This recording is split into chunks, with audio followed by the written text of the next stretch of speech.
শর্মিলা, আপনারা সবাই কেমন আছেন? বঙ্গকন্যা ব্লগে আপনাদের সকলকে স্বাগত।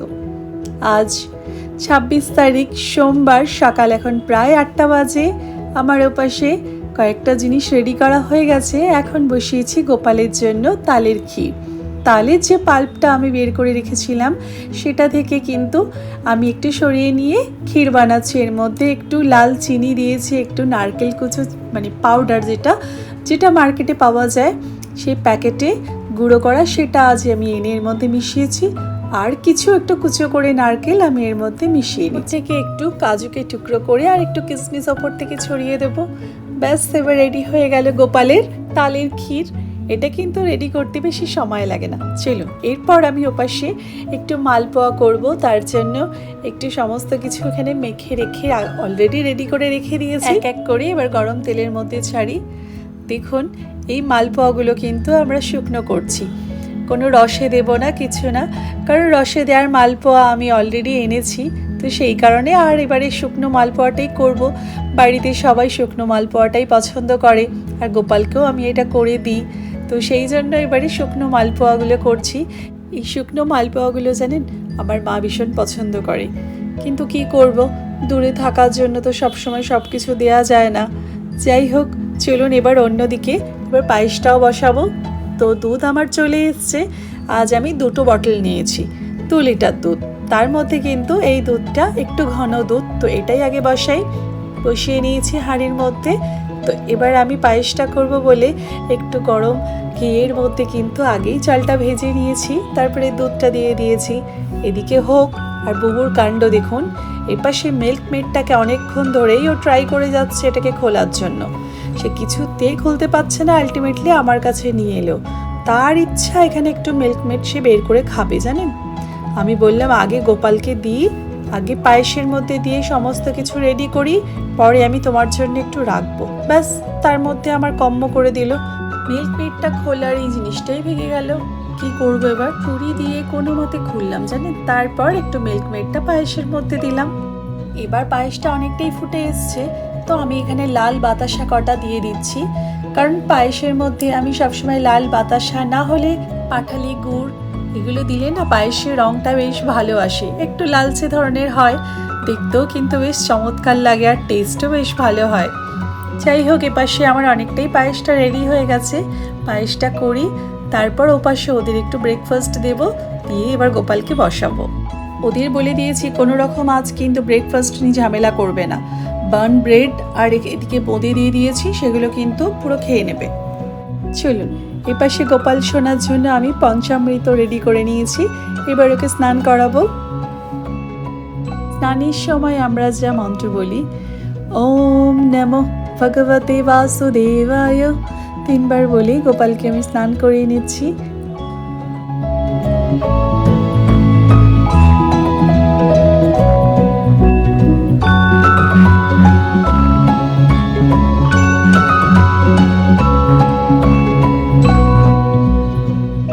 ওকে গঙ্গার জল দিয়ে ভালো করে একটু ধুয়ে নিচ্ছি।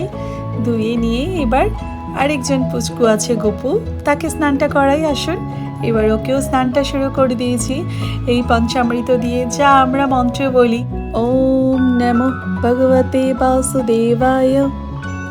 এবার মুছিয়ে নিই। আর এপাশে আমি যা ড্রেস পরাবো ওদের, সেগুলো একটু আপনাদেরকে দেখাই। এগুলো পরাবো লাড্ডু গোপালকে। তো আমি এগুলো কিনেছি আগেই, 2-4 দিন আগেই, তো কিনে নিয়ে এসে সব রেডি করে রেখেছিলাম, আপনাদের আর শেয়ার করা হয়নি, তাই আজকে একটু দেখিয়ে নিচ্ছি। এইগুলো সমস্ত কিছু দিয়ে গোপালকে সাজানো হবে। চলুন এবার দেখাই আপনাদের।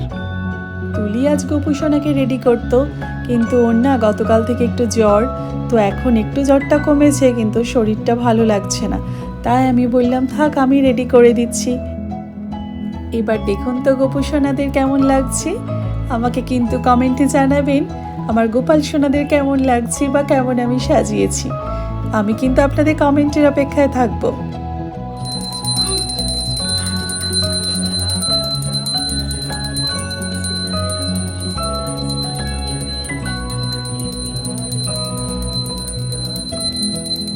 ওপাশে গোপুসোনাকে পুজো দেওয়া হয়ে গেছে। এবার আমি এসছি ভাজাগুলো করতে।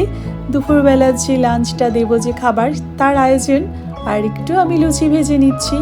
লুচিটা ভাজার পর আমি ওপাশে ওর পনিরের তরকারি আর একটু আলুর দমও করে নিয়েছি।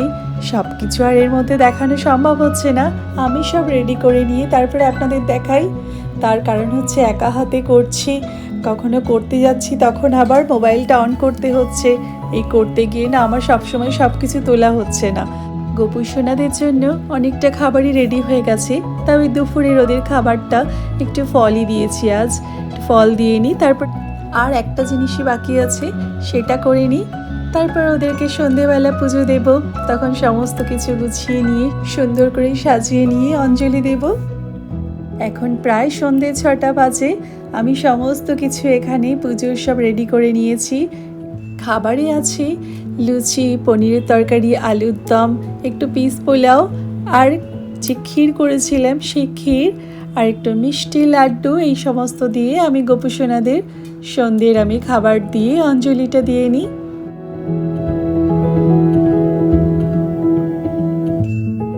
পাশে আমার পুজো হয়ে গেছে।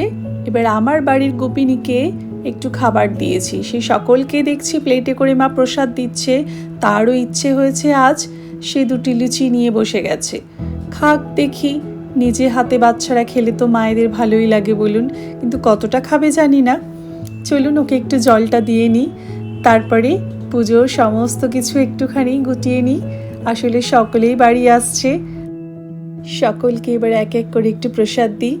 প্রসাদ একটু গোপালের প্রসাদ, মহাপ্রসাদ। এই প্রসাদ সকলে ভীষণ খুশি করে নেয়। তুলিরও কিছু বান্ধবী এসছে, তাদের নিয়ে তুলি অন্য রুমে বসে তাদের সাথে গল্প করছে। তাই দেখে বুবু শুরু করেছে, মাম্মা আমাকে একটু প্রসাদ দাও, আমি আমার একটা বন্ধুর বাড়িতে গিয়ে দিয়ে আসি। আমি বললাম রাতে তাই হয় নাকি, তুমি আমার এখানে বসো, যারা আসছে সেই আঙ্কেল বা আন্টিদেরকে তুমি একটু হাতে করে ধরে প্রসাদটা দাও, তাহলেই হবে।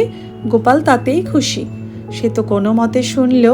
যাই হোক, চলুন এবার আস্তে আস্তে সকলকে প্রসাদটা দিই। আজকের মতো ব্লগটা আমি এখানেই শেষ করছি। আপনারা ভালো থাকবেন, সুস্থ থাকবেন, পজিটিভ থাকবেন। আর ব্লগটা ভালো লাগলে একটা লাইক শেয়ার করে দেবেন। আজকের মতো রাধে রাধে।